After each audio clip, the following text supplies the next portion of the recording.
Hey everyone, welcome to another episode of Sales and Cigars. I'm your host, Walter Crosby with Helix Sales Development. Got an interesting episode today. My guest is Swire Ho. He has a promotional branding company, but we talked about all these great ideas that he has about helping salespeople pick the right types of clients, stop wasting time. He gets into his ideas around introductions, just some really basic, good, actionable ideas. And then he's got some a guide that might be helpful to people that are looking to bring on new salespeople and adding to their team. So another quick, action-packed, full of great ideas on how to think about sales. So go grab a cigar, grab a cocktail, and strap in for another episode of Sales and Cigars. Thanks.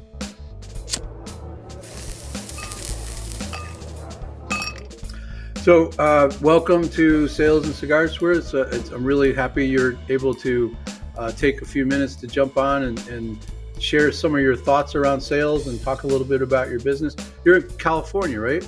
Yeah, I'm in Los Angeles, California. All right. Hot summer out in California. You guys are usually dry, or is it wet? It's going to be up of 90 for the whole next 2 weeks. Yeah,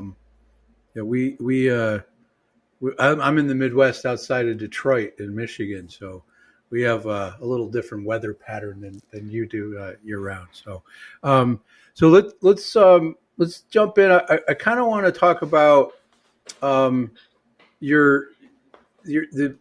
you go about recommendations you make, or what your thoughts are around identifying a target audience and how salespeople can engage with that audience once they've figured it out. So is that something you can share some wisdom on? Sure, that's a great question. And as a salesperson, sometimes we wanted to target everyone.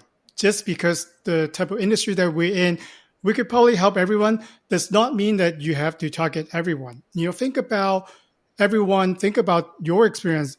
Who would be the dream client, who could purchase your product and services, who will pay full price, and then in the end, they will tell all the friends about you. Who are those people will be? Don't you wish that all your audience and all your clients are like that? So you don't go out sometimes, people nickel and dime you, people don't appreciate your service. Don't you wish that, there are a type of audience that really respond to what you have? Mm-hmm. That we, in my world, we call that an ideal client profile. And it's surprising when we engage with a client or a prospect, and we ask them just what you described. Who's that ideal client that values what you provide, that values the level of service that you and will pay, as you say, full price? It's surprising how many people don't know who that is. It's really crazy how they just don't think that far. They're just like throwing a big net out into the ocean. Because how do you help people figure that out? I think, first of all, if you've been in business for a while, so look at your client list, look at your sales report from the past 6 months or a year, who give you the most enjoyment when you work with them, who give you the biggest account, right, in terms of numbers. So you can actually pick and choose. If you know that there are certain type of personality or certain type of things that your clients like to do, that you're able to connect faster. What about you can close a deal, whatever industry that you're in, within 3 calls. Others, you have to do like 20 calls. Don't you rather, if the numbers are right, then you can be more productive, with the client with 3 calls. And sometimes people just beat the bush around, right? They're just trying to market research, and they are will never buy from you. Don't you wish that you could filter down so you can be more focused to spend time on people who actually buy your services? So I think, that would kind of be an incentive for us salespeople to really focus more instead of going for everybody out there. That's a really good practical way to help define that, is just going and looking at the people that have been buying from you, your current customers. Who would you like more of? And who would you like to duplicate? And then, I think the other side of that coin is, who do we not want more of, right? And then how did we get that person, and how do we avoid those types of accounts, right? Or you brought up another good point, personality and how you relate to them. Sales is hard, and we want to make it as enjoyable as possible. So if we enjoy and we can relate to somebody, that makes our job a lot easier, right? Mm-hmm. So, all right. So, any other thoughts on how somebody can start to wheel that down on narrow that down on an ideal client? Is there any other tips and tricks? Yeah, that's actually something that you can actually do without any cost. Call your favorite client, ask them questions like, why did you buy from me? You have choices. Why did you buy from us? What do you enjoy most about our working experience? And most importantly, if you know that after they share why they like about you, do you happen to know any colleagues, friends, or family that can also use our product and services? Would you be able to refer me to them? So you actually checking up on your client, finding out more about why this client buy from you, and then you ask him referral. So this is a call that you definitely need to make if you want to grow your business. 100%. That is one of the easiest way to grow, is just asking people that you've done a good job for who they know and who else might appreciate whatever it is that you saw, whether it's promotional products or a widget of some type or some type of service. And again, that's something that just seems like common sense, but there's so many people that don't think about it. People right? don't do that. Like, when is the last time, I want to ask, put it out there for the audience. When is the last time someone called you when you purchased something from a company? Chances are they may send you an email survey or something along digital line.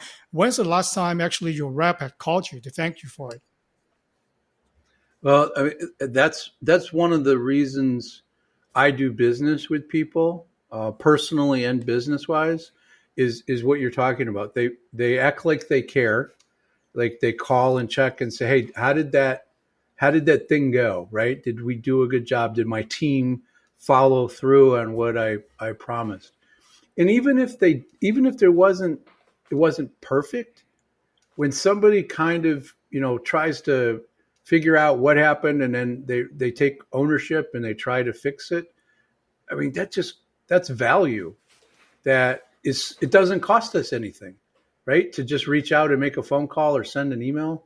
I mean, those are three really great ideas that anybody can do. Doesn't matter what the industry is. Yeah, that build customer loyalty. Imagine how many times we call to a call center, right? For a big company, you complaining, you whining, you just wanted to make a change, but then at the end, you know that they will never change. I still remember a conversation that I've had with my client. I did the check-in call that I just mentioned, and they actually gave me kind of like a suggestion, right? A little bit about complaint.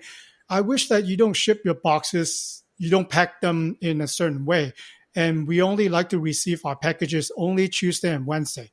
So I took notes, and next time when I do a product for them, I did it the exact way that they wanted it. So they notice, they're now still a customer. They're being a loyal customer because the little things like that. If you listen, people know.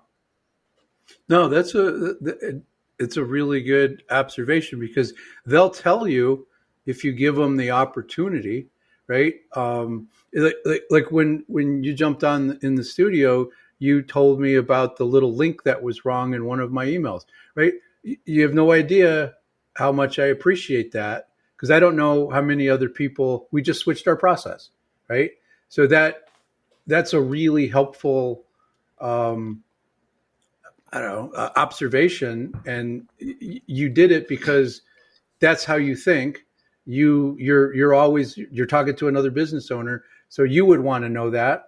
That's why you shared it with me, right? It's just how you operate. It's obvious to me. So let's kind of switch gears to a topic around it's a big problem right now about employee retention, um, and creating that loyalty and that trust with your people, because it's hard to find people these days, and being able to maintain those relationships, and it's much cheaper to solve those problems and keep people on than it is to go find new ones. So what are your thoughts around retaining employees and tips and tricks for that? That's a really big question right now, especially I don't care if you're a big business, if you're a small business, your talent, your employees are actually the best assets that you can have. We might or might not go back to the traditional way of working right now. People are really comfortable with their virtual and remote working. So they might be staying home and they might be coming into the office. What happens during the pandemic is if you're good at what you do, headhunters and recruiting agency know who you are. And for people who are working behind a computer all day, working for company A, B, and C, it's the same. You can say that we are better, but then for the employees, for the talent, it is the same for them to work at a different company. I've known for contacts that I have in the tech industry, they're switched jobs 4 times already. They're getting better pay, they're getting better opportunity. So, but for the employer standpoint, they used to have their team huddles every Friday, right? They get together, the manager, give a great speech, and they don't do that anymore. You might actually not be able to see your new hire in person. You might just, meet virtually. So the question will be, how do you create the company culture? How do you build your company loyalties? And, most importantly, how do you keep your people engaged and wanted to come to work every day? Yeah, that is a big question, and you're right. It doesn't matter if you're a Fortune 500 company or you're running a $2 million sales development organization. We still have to worry about those same exact problems, because replacing those people, it's expensive, and it costs time, and our customers they got to train somebody new. It's a whole piece. So are you using promotional products to do that? What are your thoughts there to make that? Because you're right, the remote aspect of it, bringing those people in, I still think we can have video conferences, and it's not the same, but if we put the effort in, we can make some connections. Harder to do. Like, we hired a salesperson for a client, and it was 9 months before they actually shook hands with the guy that signed their checks. Wow. 9 months before they all got together as a team. And it was effort. It was really effort. I mean, what are your thoughts around that, making that process more palatable for employees? Thanks. And I wish that I could say that promotional product can solve everything. But I don't think so. I'm not going to say that. I think it's part of the process, right? So I think the most important for a company to know, in my opinion, is what do you actually stand for as a company? What are your mission? What do you stand behind? Because think about, for those of us who volunteer for other organizations, we will only volunteer our time, and sometimes we donate money if we believe in that organization. So as a company, what do you actually stand for? What are the values that you have? Using promotional product can help you to achieve that image. But then to answer the question, you have to ask yourself, what do I really stand for? Are we fast paced, or are we customer loyalty, or are we just fun, working as a company? So before you know that, kind of like going back to the target audience, you want to know what you stand for. And then you can know what you can attract, the type of talent that come in. And you have to accept that not all people will want to work for your company. It goes back, to your target audience. What do you stand for? Who do you attract? And then go after those people. Well, so what you're saying is, when you're hiring your talent, you're hiring your people, you should be thinking about, with intention, thinking about if they're going to fit your culture. But you also have to tell them what that culture is. What what you stand for, what you believe in, how you treat your customers, how you treat your fellow employees, right? You have to be able to map that out, and then you got to live it, right? You got to live those words. And you ever seen those where those don't match, where people say one thing and then they do something different? Yeah, and especially if you're hiring younger generation, if you kind of talk them into it, and then when they came on board and they find out that it isn't what you have said, they leave so fast that you don't even know what happened, and then you're spending time and money. I think for those of us who wanted to target everyone in the prospecting side, a lot of employers wanted to target all the employees who have filled out the checkbox or know how to use a piece of software. What they don't sometimes think about is would the personality fit? If you have people that are in different personality that will never match, as a personality standpoint, then you might not want to put them together. If you are, it's all about teamwork, right? If you work together, you need to have teamwork.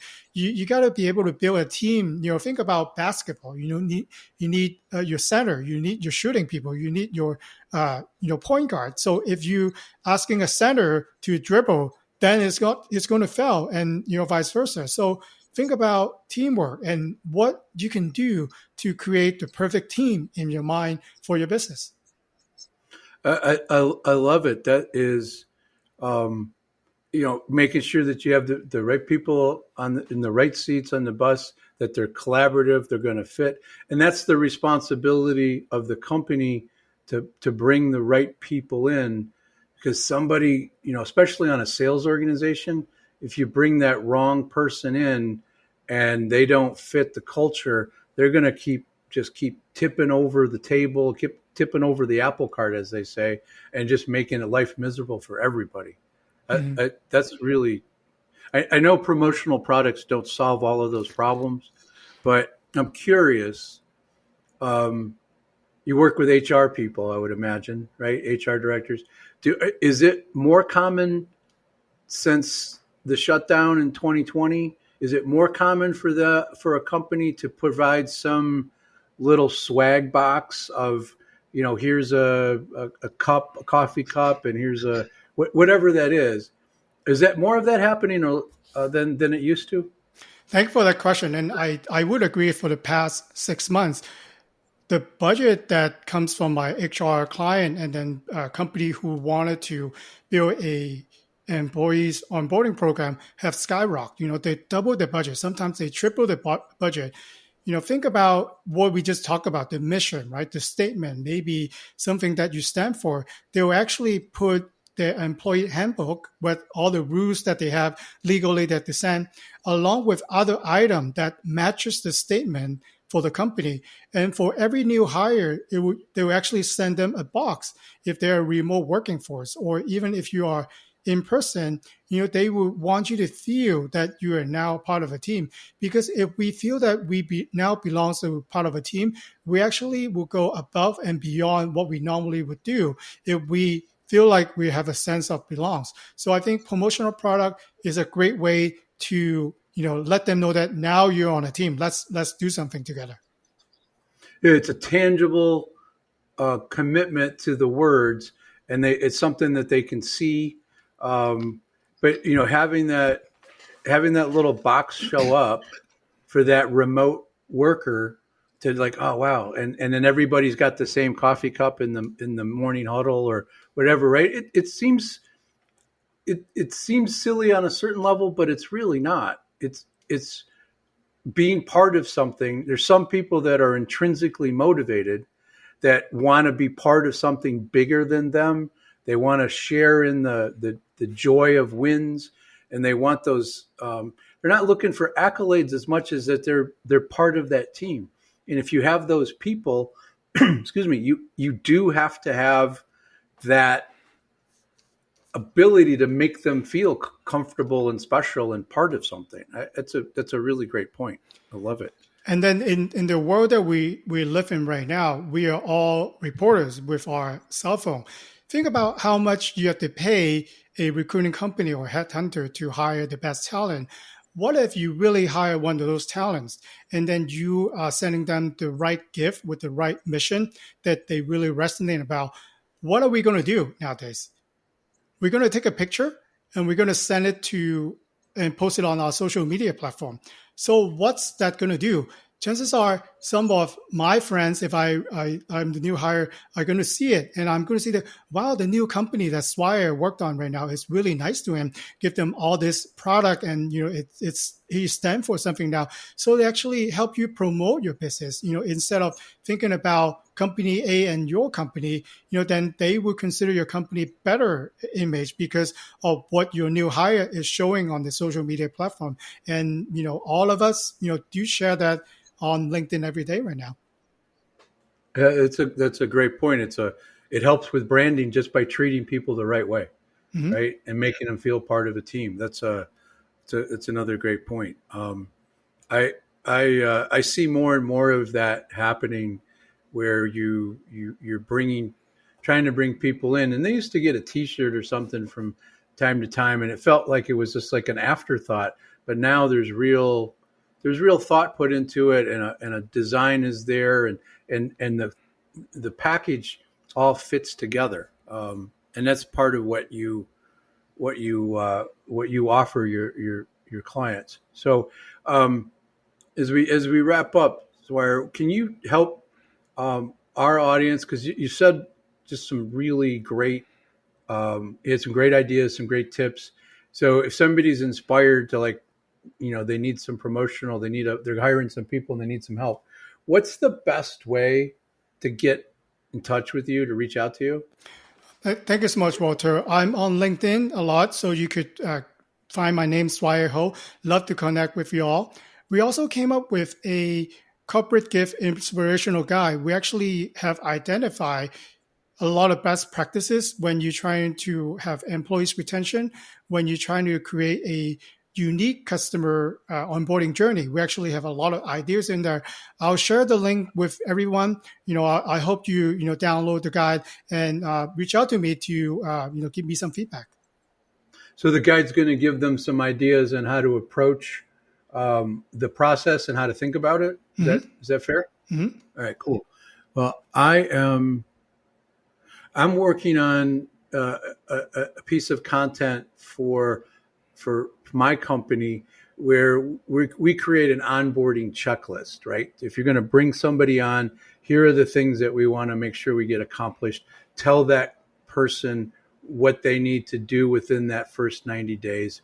And then at the end of it, right, you've given me a couple of great ideas here. At the end of it, we always want to do something for them to that they got through the onboarding process and they're officially part of the team. So they get some sort of certificate. There's pictures taken with the little trophy or the little certificate, and that goes out on social media. But I'm gonna download your guide and maybe integrate that into our process so that it helps a company think about what they could do and think about what they should do to help them retain their employees. I love that. So I'll have that in the show notes. And I'm also going to share that a couple of times on LinkedIn, so my listeners and my connections will be able to get exposed to that. So that's a great idea. Thank you. So as we wrap up, I always go to if a guest has any kind of relationship with cigars. So Swire, do you have any? What are your thoughts around cigars? You don't strike me as a big cigar guy, but I'm going to ask. Well, I think this is a good way to bond with your clients. So going back to what we talked about in the beginning, how well do you really know your target audience? Do you know if they smoke cigar? If they do, are you able to use cigar as a kind of like a door knocker to introduce you to a conversation? Are you able to send a cigar to get them into a meeting while you enjoy the cigar, and then you build some rapport and you might be able to talk some business? So thinking about if the target audience and how well do you know your target audience. So I think using cigar, you are focusing, you have a niche, but then for people who enjoy cigar, then you're making an impact. Love it. It's great. In my, what some people call an avatar, some people call it their dot, but their ideal client profile, mine's somebody that smokes cigars, just for that purpose, right? So that I can go out, have a cocktail and a cigar, and you really get to know somebody, because it's an event. You're going to spend 45 minutes to an hour getting to know somebody. Not exactly healthy, but it does promote great conversations and solving the world problems. So it's why this was a great conversation. Truly appreciate it. We're going to have all your contact info in the show notes. That guide, onboarding guide, is going to be a great asset for people, and they'll be able to reach out to you on LinkedIn or connect on their website. Thank you very much for taking the time to jump on today. Thank you, Walter. Thank you for listening to Sales and Cigars with Walter Crosby of Helix Sales Development. For more on sales and cigars, remember to like, share, and subscribe. Sales and Cigars, produced by thepodcastproshop.com.